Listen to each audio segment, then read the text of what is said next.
palestra de hoje tem como título o Sermão Profético, está contido em Mateus 24.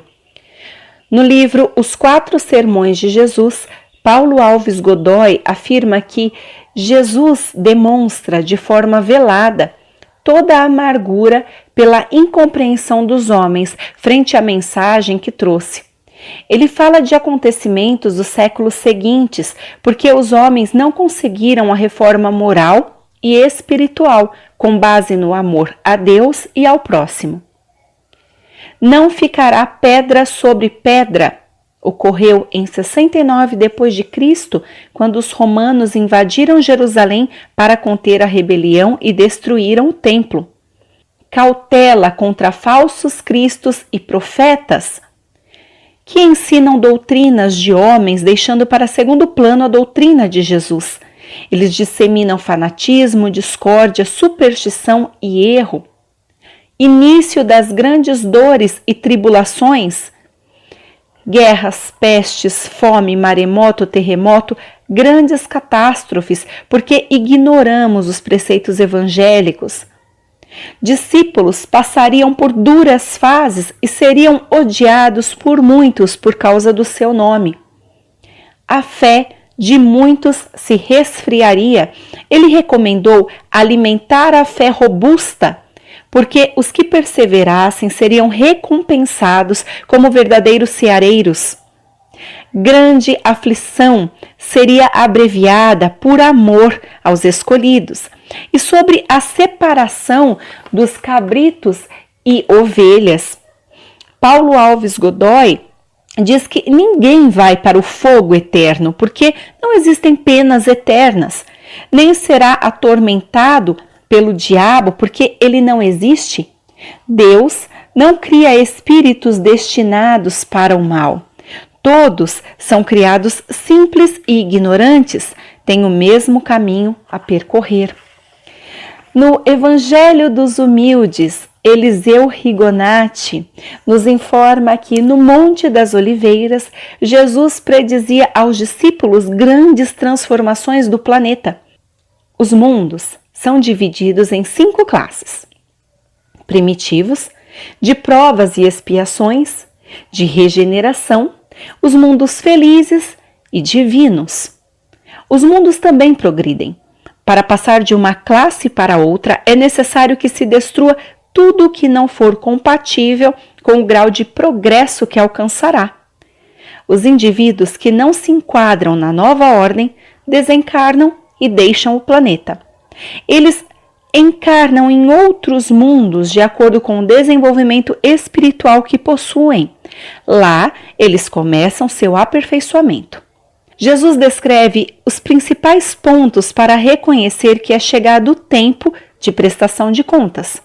Pretensos salvadores, eles surgiriam desviando o povo do caminho reto de Jesus.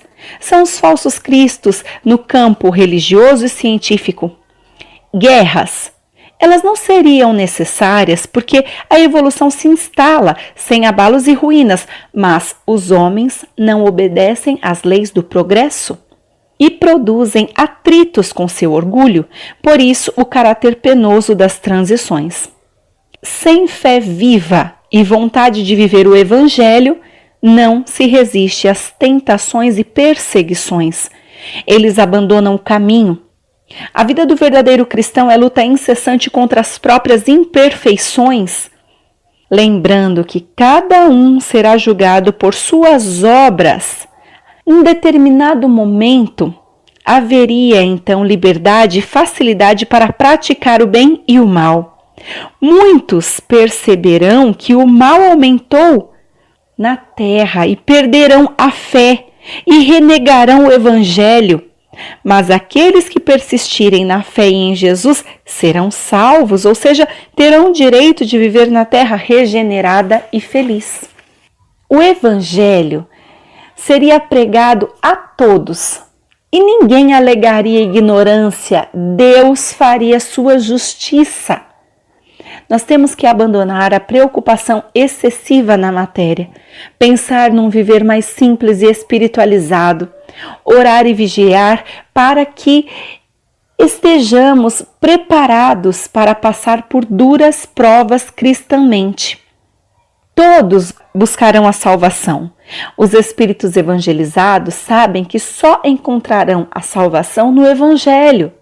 Então nós devemos ser trabalhadores previdentes, não seguindo exemplos dos que se entregam aos gozos e vícios, que são distrações da matéria, esquecendo de cuidar do que é importante, ou seja, da alma e de nossas imperfeições.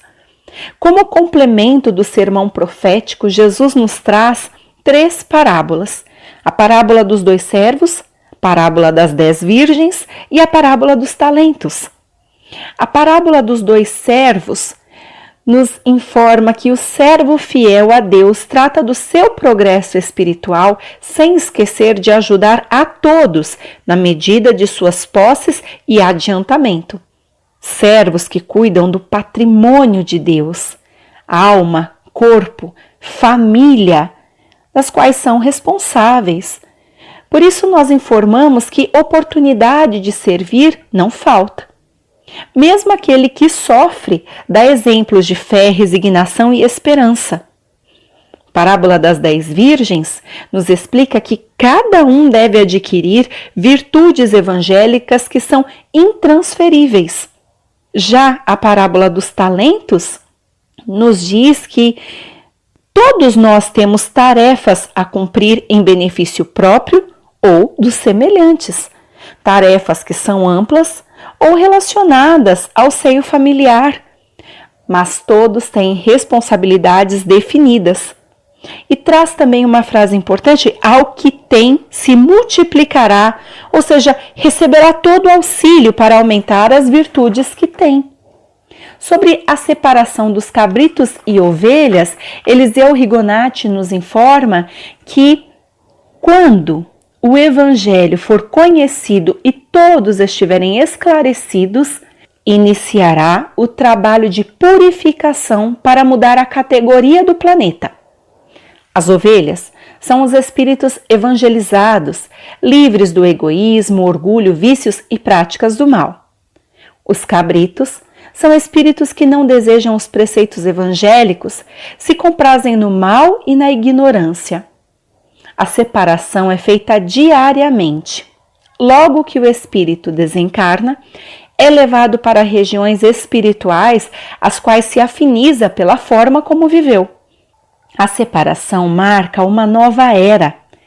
Saem os espíritos rebeldes à lei, ficam os evangelizados que não sofrerão mais com as perseguições e perturbações dos malvados e ignorantes, que vão para outros planetas iniciar o aprendizado do bem.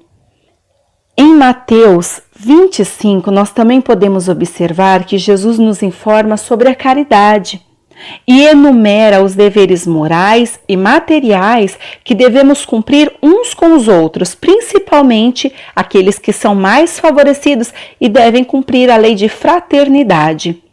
Informa também que nós devemos agir com oração e vigilância para não repelirmos quem Jesus envia para socorrermos em seu nome. Em Mateus 26, nós observamos que, por sua clarividência, Jesus sabe que se aproxima o momento do seu sacrifício. Ele exemplifica como perdoar os inimigos, orar pelos que nos perseguem e caluniam, como cada um deve carregar sua cruz e ser obediente ao Pai. E é com isso que nós chegamos na reflexão de hoje. Quem somos na separação? Cabrito ou ovelha? Nós até podemos nos fazer de ovelha, enquanto somos de fato cabritos. Mas ninguém engana a Deus, meus irmãos. As máscaras sempre caem.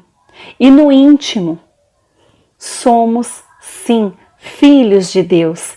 Ele que nos criou simples e ignorantes e nos reconhece como seres ainda imperfeitos em busca de sua evolução, mas reconhecendo cada um de nós naquilo que realmente somos. Nós que temos a certeza de quanto devemos evoluir para um dia alcançá-lo.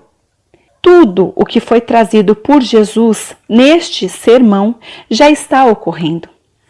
E nos dá a certeza do quanto devemos nos esmerar para abraçar e seguir o Evangelho, abandonar a excessiva preocupação da matéria, abandonar imperfeições morais e ampliar nossas virtudes evangélicas, praticarmos a lei de fraternidade, que é esta que nos traz a certeza de que nós devemos amar a Deus sobre todas as coisas, amar ao próximo como a si mesmo, porque se Deus é Pai de todos nós, faz então de toda esta humanidade um berço para todos os irmãos.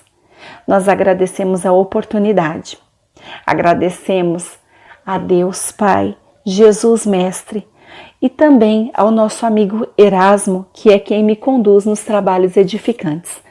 Graças a Deus, graças a Jesus.